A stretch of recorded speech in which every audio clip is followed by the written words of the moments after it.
Coach, just a few thoughts on preparation for the game, how things have gone so far. Okay. Well, we're excited to be here. It's been a good bowl prep period for us. We've had a number of practices, obviously back home in Louisville. Had really good practices. Gave us a chance to, get mended up, get healthy at some spots where we were nicked up.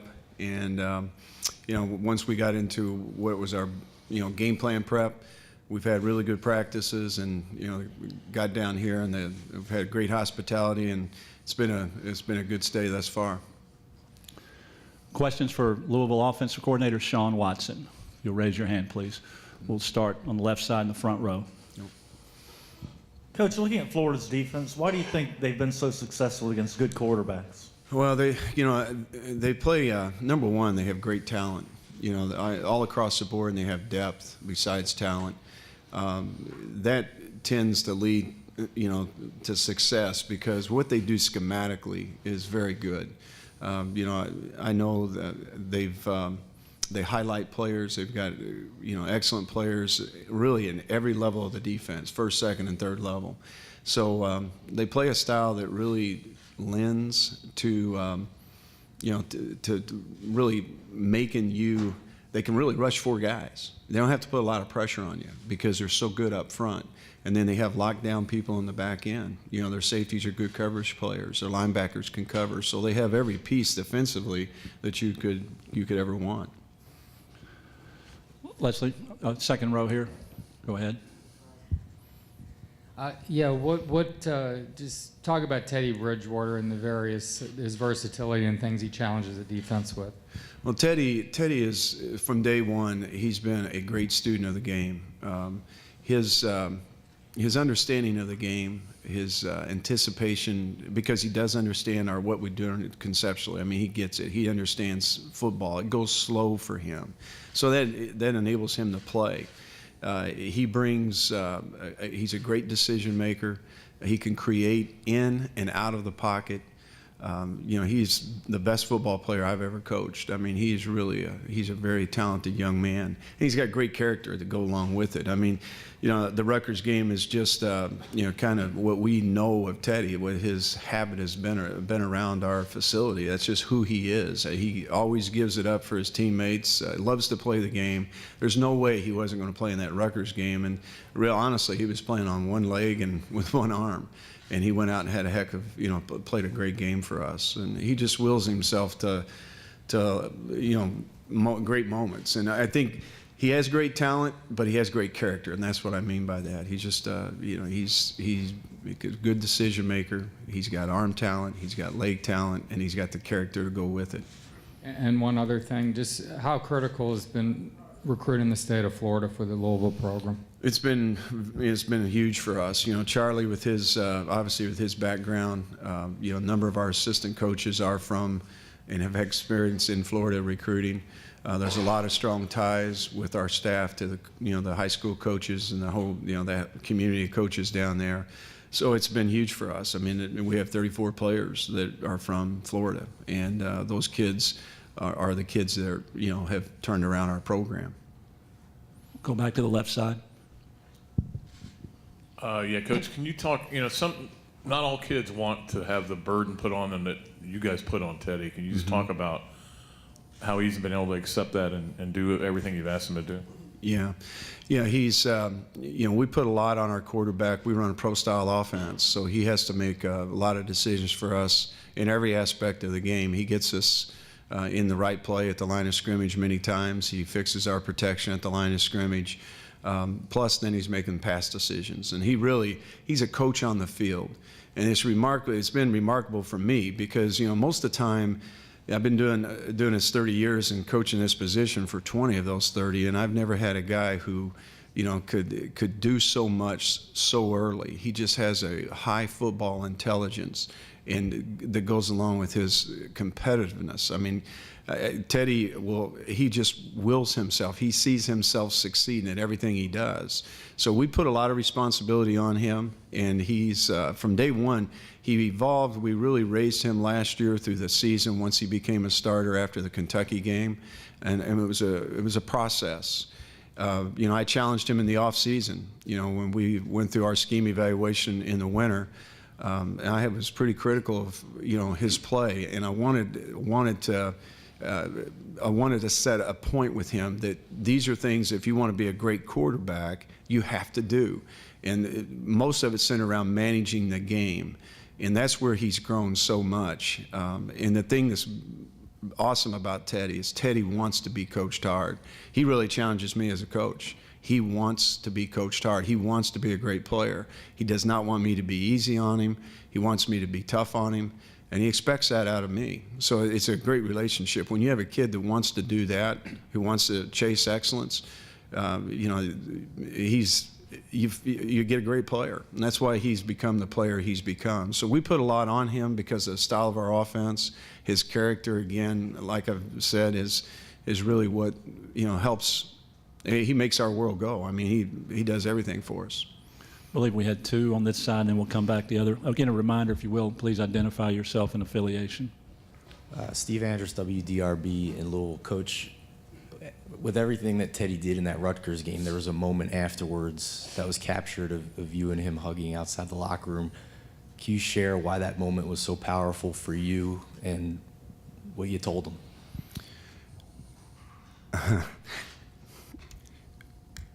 He's just done so much. He really, he played his heart out, and he did it. He wanted, he did.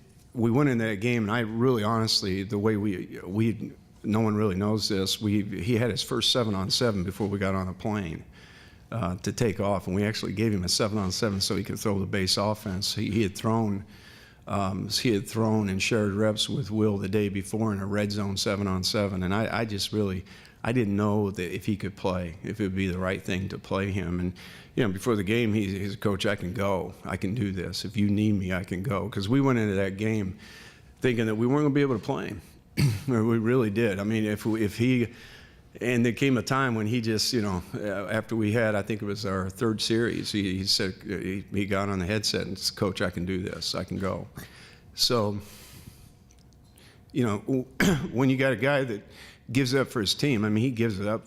He gave it up for those guys because he knew the importance of that game that was going to put us in this situation that we're in today. And that's just, that's just the kid he is. He's got great character. That's what people don't know about him.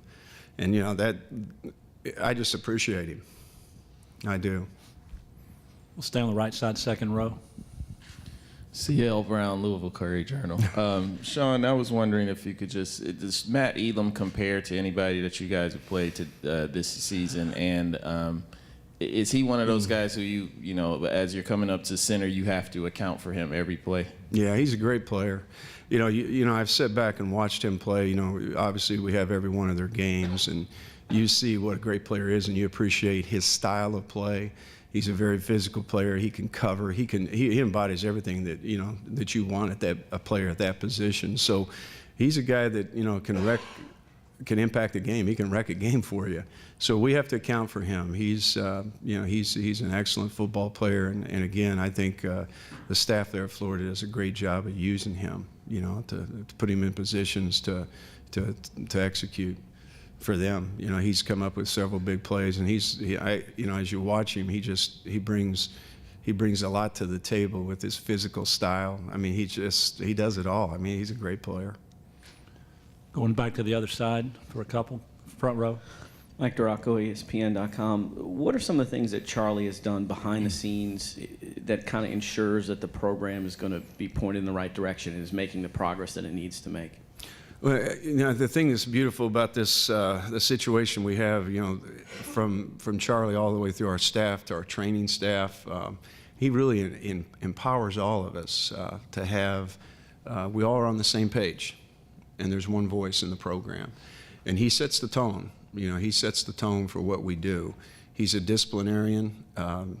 We expect things to be done a certain way. There's a certain style that we want. We want to be we challenge our kids to chase perfection, and we know along the way we'll catch excellence. And that's just the way we've managed our team the entire time I've been with him. I've been with Charlie for 2 of the 3 years, and I think Charlie does a great job of the kids know, the staff knows that he has our back and he's with them.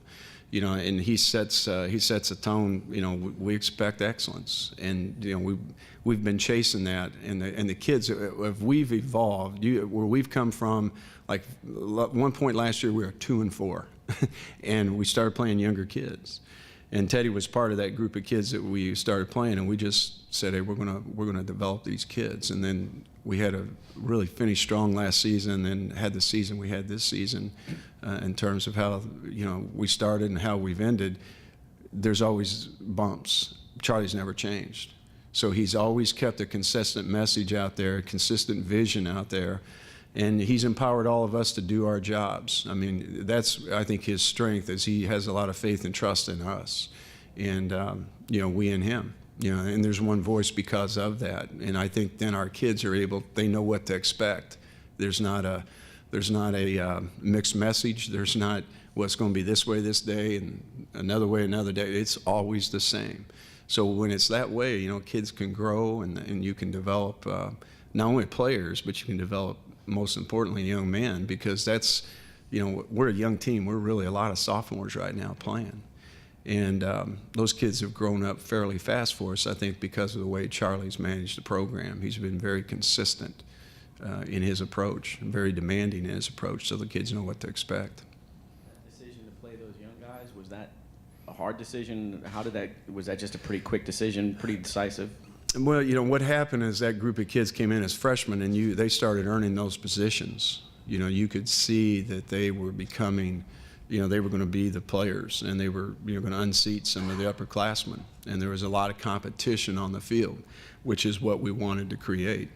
And they really earned those positions. Nothing's ever given in the program. So they earned those positions. I think what happened, you know, you had to be willing to play those guys, knowing that they were freshmen, knowing that you were going to go through some speed bumps. And we did. And we just said we're going to ride it out with them. And it ended up being a really good thing. You know, we're very, very happy that you know, those kids came into the program, and then, you know, we played them. We made a decision to move forward with them. We have time for one more question before we do the breakout with the players. We'll go to the second row right here. John, Jason Leisure with the Palm Beach Post. I have a couple questions for you about guys from the West Palm area. Nate Nord, a senior for you this year. How has he progressed, and how much of a part of your offense is he? Nate is, I tell you, what Nate did a year ago, we were looking for a tight end that could set the edge for us in the run game, you know, but yet, you know, could be playing our offense as a target too in the passing game. And Nate's been able to do that for us. He's been outstanding for us in the run game. He had an injury bout. You know, he had 2 games there that he didn't get to play a lot of ball for us, so we actually had to put him on the shelf. But other than that, Nate's had a really solid senior year for us, and it was a much-needed year because he's been able to set the edge for us in the run game, and that's a year ago we didn't have that at the tight end position. Yeah, Mike Romano. I don't think he's played Not much yet. for you, but what do you see for him going forward? Well, Mike is, you know, Mike's an offensive center. You know, with Mario graduating, he'll be in the mix next year to be a starter. He's backed up. He's part of a 2A and 2B plan right now. But again, as a redshirt freshman, he's got a bright future ahead of him. And the last guys, you got the 2 transfers from Florida, Clark and Christian. Are those guys staying on offense for you? And, Yes. Okay. Yes. And what have you seen from them during practices and workouts and stuff? And what do you see going forward?